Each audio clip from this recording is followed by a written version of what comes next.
Selamat datang di podcast Ngobrol Santai tentang Edukasi. Tempat kita bahas topik-topik pendidikan dengan gaya santai dan asik. Saya Sakira Alida Fasya dan rekan saya Novita Tristiarini. Nah, kali ini kita bakal ngobrol tentang pendidikan nih Kak. Nah, topik ini tuh sering dibahas, cuman banyak yang belum tahu detailnya itu seperti apa. Jadi di podcast kali ini kita bakal kupas secara tuntas nih Kak.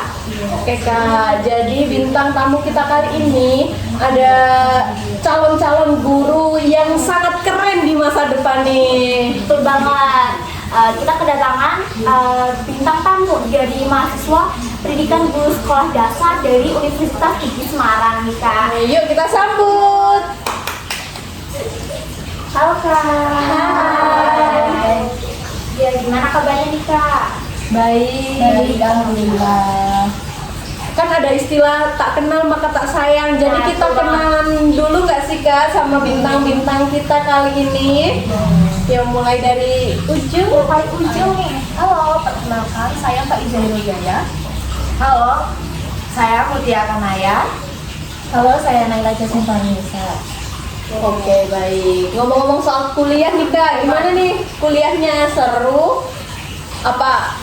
Gimana nih? Yuk. Seru banget dong pastinya, karena kan kita baru semester 1 nih, banyak teman baru, Iya, terus betul. kayak kegiatan-kegiatan baru juga. Kalau ratingnya ini rating dari 1 sampai 10 nih Kak. Prodi itu gimana?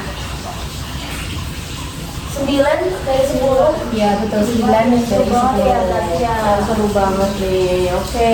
Ngomong-ngomong nih soal pendidikan. Pendidikan itu menurut kalian tuh apa sih Kak? Menurut saya pendidikan itu seperti mencari jati diri seseorang. Kalau menurut kamu tuh gimana nih? Pendidikan tuh kayak penting banget buat kita untuk mempersiapkan tantangan dan peluang di masa depan. Kalau menurut aku pendidikan itu proses belajar untuk mengembangkan pengetahuan sama keterampilan kita. Gitu ya Kak. Keren banget ya, Kak. Iya, keren banget yuk. Kasih tepuk tangan. Oke. Ngomong-ngomong soal pendidikan pasti kan ada asas-asas nih. Dan sini juga bakal bahas bagaimana asas-asas ini relevan dalam kehidupan sehari-hari kita. Jadi pastikan kalian itu mau sampai akhir ya. Oke, jadi sebenarnya apa sih asas-asas pendidikan itu? Kayak banyak banget istilahnya. Jadi Betul banget. kita minta diluruskan oleh mahasiswa pendidikan guru sekolah dasar bintang tamu kita kali ini. Yuk, silahkan. Jadi, asas-asas pendidikan itu merupakan prinsip dasar yang menjadi panduan dalam proses pendidikan. Bisa dibilang ini tuh semacam pedoman supaya pendidikan yang kita jalani itu berjalan dengan terarah dan nggak asal-asalan Kak. Oke. Terus nih, kenapa ya asas ini tuh penting banget? Dan bedanya itu kalau pendidikan nggak punya asas sama yang punya asas itu gimana nih Kak? Wah, kalau nggak ada asas, pendidikan itu kayak kapal tanpa kompas tuh loh. Asas-asas ini dia memastikan pendidikan nggak hanya fokus ke akademik, tapi juga ke pengembangan karakter, keterampilan hidup, bahkan kemampuan bersosialisasi. Oke, ngomong-ngomong tentang asas, di Indonesia sendiri ada apa sih asas-asas yang sering dibahas itu Kak? Betul, di Indonesia tuh ada 3 asas, yaitu asas Umurian Bayani, belajar sepanjang hayat, dan kemandirian dalam belajar. Ketiga asas ini saling keterkaitan untuk menciptakan pendidikan yang relevan dengan kebutuhan zaman. Oke, aku sering denger tuh Tuturi Handayani itu sebenarnya apa sih? Kan takutnya simpang siur, jadi silakan diluruskan Kak. Ini sebuah pendidikan nasional yang dikenalkan oleh Ki Hajar Dewantara. Artinya, kalau di belakang kita memberi dorongan, tapi ada juga 2 prinsip pendukungnya, yaitu ingarso sung tulodo, yang artinya itu di depan memberi teladan, dan ing madyo mangkarso, yang artinya itu di tengah memberi semangat. Apa ya, semboyan itu penting banget gitu loh. Apa hubungannya sama pendidikan kita sekarang nih Kak? Nah, semboyan ini tuh penting banget karena semboyan ini tuh menempatkan guru atau sosok pendidik itu sebagai orang yang fleksibel, di mana guru itu di depan menjadi panutan, di tengah guru itu motivasi, dan di belakang guru memberikan kebebasan siswa untuk berkembang dan tetap mengarahkan. Ini itu selaras banget dengan konsep pembelajaran modern yang student center. Jadi apa sih yang dilakukan guru untuk menerapkan prinsip ini Kak? Dia harus bisa menyeimbangkan ketiga prinsip tadi, seperti memberi contoh yang baik, membangkitkan belajar siswa, dan memberikan ruang belajar untuk siswa secara mandiri.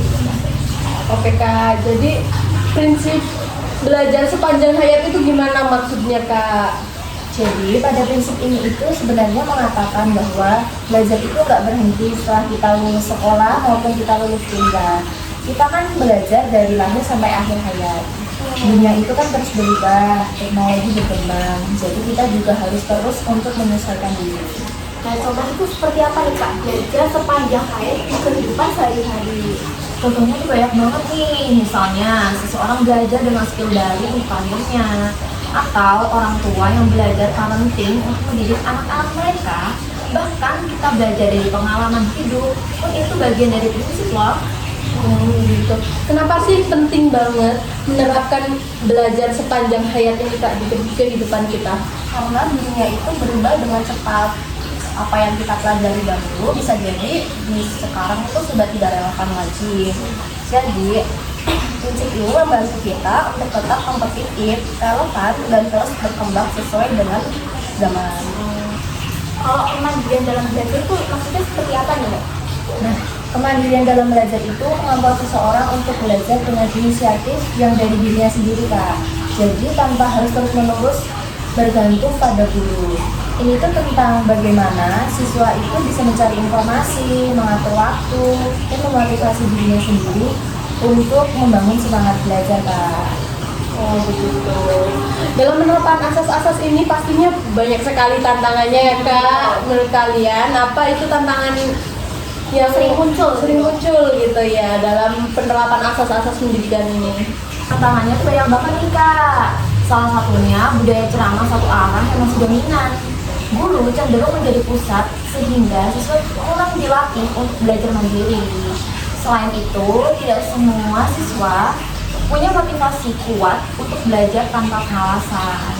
Jadi apa sih yang bisa dilakukan kita sebagai generasi muda untuk mengembangkan kemandirian belajar nih Kak? Salah satunya yaitu dengan metode belajar yang interaktif seperti project based learning dan problem solving activity. Guru juga menyediakan sumber belajar yang beragam dan memberikan kebebasan siswa untuk mengeksplorasi diri. Wah keren banget ya bintang tamu kita hari ini. Kita jadi banyak ilmu-ilmu baru ya. Jadi teman-teman, kita sudah bahas asas-asas pendidikan mulai dari definisi Tuturi Handayani, belajar sepanjang hayat, sampai kemandirian dalam belajar itu sendiri. Semuanya penting banget untuk mendukung pendidikan yang efektif dan relevan di era sekarang, terutama di Indonesia ya Kak. Selamat. Semoga diskusi kita hari ini memberikan wawasan yang baru untuk kalian semua, baik yang masih sekolah, kuliah, ataupun yang sudah jadi guru sekalipun.